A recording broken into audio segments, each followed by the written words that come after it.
Muito prazer, mais uma vez, estar na presença de Deus junto com os seus filhos. A gente vai se reunir de novo lá no céu, mas para agora, aqui nos corpos que não duram para sempre. Os que estiveram aqui ontem, vão lembrar que o primeiro capítulo enfatiza o fato que nós somos escravos de Cristo, que nós temos comunhão financeira e participativa. Vamos lembrar também pelo fato de que Paulo tinha saudade, ele guardava aqueles crentes no seu coração. Imagina os pastores que estão aqui, que também guardam os membros da igreja no seu coração, como aquele pastor que orava para os 400 membros todo dia. Então, finalmente, ele guardava mesmo no seu coração. E o fato de que Paulo influenciava de tal maneira seus inimigos que eles evangelizavam mais. Isso é realmente estranho, como também o fato que para Paulo o viver é Cristo, tal como respirar é vida. Se os irmãos abrirem suas Bíblias para a nossa leitura esta manhã, vai ser no segundo capítulo de Filipenses. Esse segundo capítulo vai ser tratado pelo pastor Jonas Madureira, mas eu não sei se ele vai chegar ao ponto que a gente quer frisar nesta manhã. Eu quero começar a leitura no versículo 12 e deixar de lado aquele hino de versículo 5, tem essa mentalidade, essa atitude que Cristo teve em vós mesmos. E daí ele vai descrevendo que atitude é essa. Assim, versículo 12 de capítulo 2, meus amados, como sempre obedecestes, não somente na minha presença, porém muito mais agora na minha ausência, realizai a vossa salvação com temor e tremor. Porque Deus, quem produz em vós, tanto querer como realizar, segundo a sua boa vontade.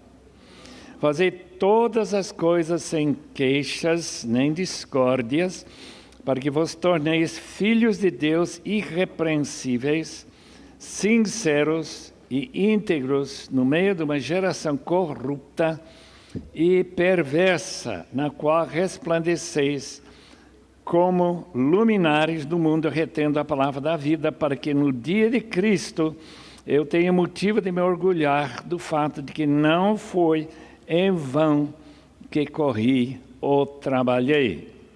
Agora vira a página para capítulo 3, e vamos começar de novo no versículo 12 de capítulo 3, não que eu já a tenha alcançado, ou que seja perfeito, mas vou prosseguindo, procurando alcançar aquilo para que também fui alcançada por Cristo Jesus. Irmãos, não penso que eu mesmo já o tenha alcançado, mas faço o seguinte: esquecendo-me das coisas que ficaram para trás e avançando para as que estão adiante, prossigo para o alvo, pelo prêmio do chamado celestial de Deus em Cristo Jesus.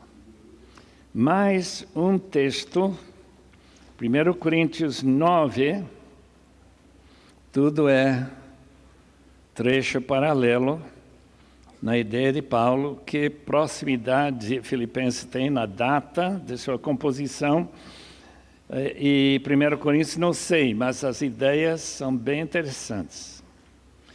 Todo atleta exerce domínio próprio em todas as coisas. Os atletas o fazem para alcançar uma coroa perecível, nós, porém, uma coroa que não se acaba. Portanto, corro não como quem não tem alvo, e luto não como alguém que golpeia o ar. Pelo contrário, aplico socos no meu corpo e o torno meu escravo, para que, depois de pregar aos outros, eu mesmo não venha a ser reprovado. Eu gostaria que nós orássemos. Eu sei que a maioria dos irmãos já oraram hoje, mas não faz mal orar 2 vezes, numa só manhã. Mas o que vamos pedir a Deus? Em conjunto, o que vamos pedir? Não vamos pedir para a saúde, não. Nem para mentes mais inteligentes, para poder captar tudo que vai ser falado hoje e, de alguma maneira, gravar em nossas cabeças e ver a utilidade de tudo isso. Vamos orar, eu espero que os irmãos orem comigo, para que nós possamos nos aproximar de Deus mais um pouco. Lembre-se que este alvo que Paulo tem é de receber o chamado para cima, traduzido nessa versão chamado celestial. O que ele vai ter lá? Ele vai ter uma aproximação de Deus bem maior do que ele tem aqui na terra. E uma vez que ele esteve próximo do Senhor Jesus, na estrada de Damasco, ele nunca mais se conforma com esta separação. E se os irmãos estão tão conformados como eu, que não querem ir para lá de jeito nenhum, especialmente hoje, não querem ir mais um dia pelo menos, a gente tem que pedir a Deus que nós corramos para esse alvo com um pouco mais de energia espiritual. E eu vou pedir, se os irmãos querem se juntar na minha oração, ou se estão tão felizes com esta vida que não querem sair nunca, Deus lhe abençoe. Vamos orar. Pai Celeste, que alegria ter em nossas mãos uma revelação escrita, inerente e absolutamente autoritária, como se tivesse vindo de tua mente para a nossa. Oh Deus, rogo que a meditação desta manhã possa ser valiosa para nós e que essa corrida cristã em que estamos envolvidos possa ser com mais fervor, mais alegria, mais entusiasmo, e que nós possamos impressionar mais gente a vir correr conosco. Rogamos isto nesse bendito nome de Jesus. Amém. Filipenses 2:12. Estive pensando nesse texto que me chamou muita atenção, porque desde muito tempo eu fico preocupado com entender, interpretar corretamente esse versículo. Assim, meus amados, como sempre obedecestes, não somente na minha presença, porém muito mais agora na minha ausência, realizar, essa palavra, realizar a vossa salvação. A palavra realizar traduz uma palavra grega que é muito difícil, tem muitas traduções lá no dicionário. Uma delas tem que ser realizar, porque está aqui, né? Outra tradução é faça. Põe em ação, versão internacional. E em inglês, work out. Trabalha para desenvolver. Outra tradução, desenvolve sua salvação. A ideia por trás, eu acho que não é tão complicada. Que nossa salvação, que nós já recebemos, é algo como a própria vida. Tem crianças que crescem lá na periferia de São Paulo, lá no Praça da Sé, onde nossa filha trabalhou durante vários anos, tentando buscar essas crianças para Cristo, em que a vida não tem desenvolvimento. Eles estão vivos, mas seu potencial é totalmente abafado com droga, cheiro de cola e tanta outra coisa, roubo, e nenhuma ajuda paterna. Tremendo. Queridos irmãos, crentes em nossas igrejas, claro, não tem ninguém aqui assim, que não está envolvido neste desenvolvimento do verdadeiro significado da sua salvação. E o resultado é uma vida muito mesquinha, uma vida como uma flor murcha, como dinheiro inflacionado que não compra mais nada. É uma vida sem valor. Não influenciou ninguém, não se sabe se ele é realmente convertido ou não. Ele está aí, tem corpo, ele enche uma cadeira ou um banco lá na igreja, mas é uma vida inexpressiva. Paulo está preocupado que os filipenses, por serem cidadãos romanos, por terem aquele privilégio dessa cidadania, numa área bastante fértil da Grécia, hoje Grécia, antigamente Macedônia. Esse orgulho de quem eles são. E quem já visitou aquele lugar, como nós fomos com o Luiz Saião para gravar aquele livro de Atos, né, esses comentários sobre o livro de Atos, talvez perceba o problema daquela região e como ela podia influenciar aqueles cristãos de Filipos. Paulo diz: desenvolvam, realizem, faz com que essa salvação seja uma realidade além de simplesmente a frase, eu estou salvo. Eu vou para o céu, mas entre o dia da conversão e a chegada lá, não se preocupa com nada, porque está salvo. Paulo não admite essa possibilidade de um crente ser assim. Crente sem fervor sempre cria na cabeça a pergunta, muito importante: será que ele não vai ser reprovado? Examinai-vos se estão na fé, para não serem reprovados.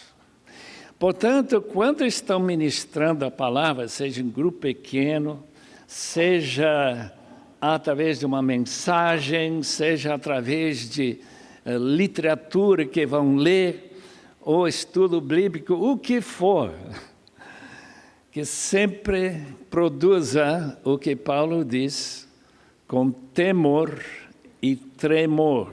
Duas palavras para jogar um pouco de medo no coração daqueles filipenses. Desenvolvam com medo, temor. Todo mundo sabe o que é temor.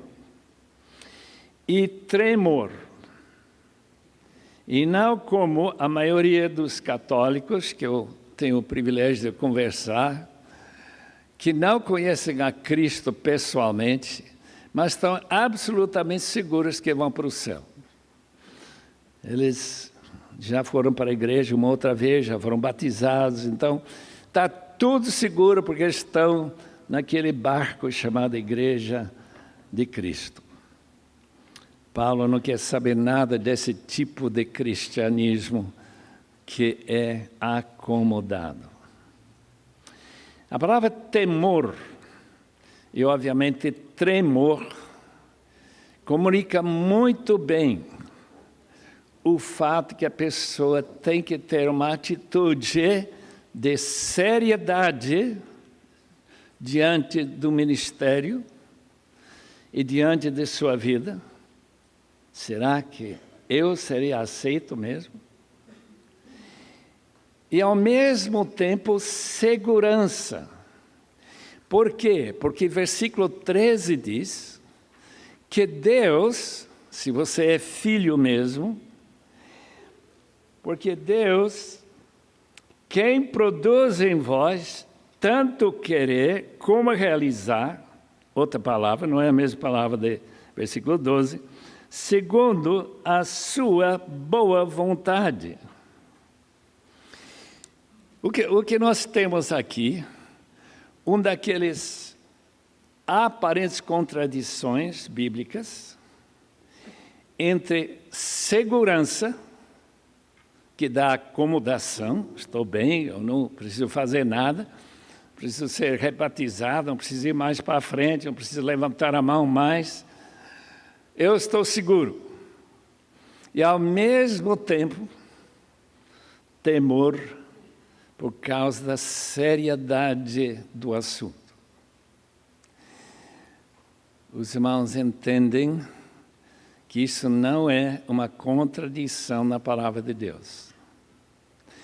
É simplesmente a maneira que essa dupla, que nós encontramos em todo lugar, no Novo Testamento, nos dois montes, monte sem nome da Galileia, aquele monte das oliveiras, a autoridade máxima de Jesus, poder do Espírito Santo, essas aparentes contradições, que a gente sempre faz essa corrida cristã com duas pernas e não uma só.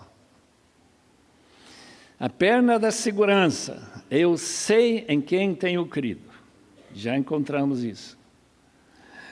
Também em Filipenses, ele vai terminar a obra que ele começou em vocês. E, ao mesmo tempo, seriedade, com temor e tremor. Vamos virar a página agora para o capítulo 3 e passar uns pouquíssimos minutos meditando sobre este tremendo texto que Paulo escreveu também para esta mesma igreja de Filipos. Não que eu já tenha alcançado, ou que eu seja perfeito, mas vou prosseguindo, procurando alcançar aquilo para que também foi alcançado por Cristo Jesus. Notem, Paulo está correndo, a palavra prosseguindo, procurando, no original é perseguir, como cachorro, que se ele não pegar esse coelho, ele vai morrer de fome. E ele corre atrás como se sua vida dependesse disso. Paulo diz, eu corro assim. Eu concordo com o autor de Hebreus, que diz em capítulo 12, usando esta mesma palavra, buscai, procurai a paz com todos e a santificação, sem a qual ninguém verá a Deus. Em outras palavras, novamente o apóstolo Paulo, que já foi alcançado por Cristo, ele está salvo, ele está seguro, mas ao mesmo tempo ele corre como se estivesse sem essa segurança. Aqui vem o problema que nós poderíamos ter levantado durante essas aulas tão impressionantes de erudição. O problema que nós faríamos pergunta que faríamos para Calvino. suas ideias sobre segurança, eles não criam um tipo de crente que se torna acomodado, ou nem evangeliza mais, já que você sabe que todos os que foram eleitos antes da fundação do mundo vão ser salvos. Então, o senhor dorme de noite tranquilo, que não falou com ninguém sobre a necessidade de aceitar esse evangelho. Eu acho impressionante que Whitefield e João Wesley, contemporâneos, amigos, nunca conseguiram se entender entre esses dois pontos. Vocês sabem que João Wesley e os metodistas são arminianos e que Whitefield era um roxo calvinista. E ambos eram evangelistas que juntaram as duas pernas na corrida cristã de uma maneira que ninguém mais, desde aquelas épocas até hoje, creio eu, foi com tanto sucesso usado por Deus, prosseguindo para aquele alvo para esta subida para ver a face do Senhor, receber esse peso de glória que ele fala em 2 Coríntios, capítulo 4. Vamos terminar com uma rápida olhada de 1 Coríntios 9, mais uma vez. Esse texto se baseia nas corridas olímpicas. Eu nunca imaginava que aquelas corridas na Grécia começaram em 700 anos antes de Cristo e foram parados por um imperador cristão chamado Teodósio, no ano 393, se não me engano. 1100 e tantos anos, anualmente, as corridas olímpicas. Como todo mundo sabia como se funcionava, Paulo vai utilizar isso para dar contexto às suas palavras. Todo atleta exerce domínio próprio em todas as coisas. Todas as coisas, inclusive a televisão, internet e churrascaria. Os atletas o fazem para alcançar uma coroa perecível, apenas de valor neste mundo. Nós, porém, uma coroa que não se acaba, que não tem fim, glória eterna. Depois de passar 1 bilhão de anos, vai ter tanto tempo como antes de começar. Portanto, por essa razão, corro não como quem não tem alvo, e luto não como alguém que golpeia o ar. Pelo contrário, aplico socos no meu corpo. Era um bom católico, monge, que se chicoteava. E torno-me o escravo, para que depois de pregar aos outros, eu mesmo não venha a ser rejeitado. O juiz da corrida de Deus, e Paulo, que tinha tanta segurança como qualquer de nós, ele que ensina essas doutrinas calvinistas, diz que ele podia ser reprovado. Eu acho incrível essa aparente contradição. É por isso que Paulo corria, é por isso que ele pregava com temor e tremor, por isso que ele não parava, não se aposentava nunca. Ele não quer ser reprovado. E se os irmãos quiserem fazer uma pergunta para alguns desses eruditos, essa é a pergunta. Como dá para reconciliar essas duas coisas?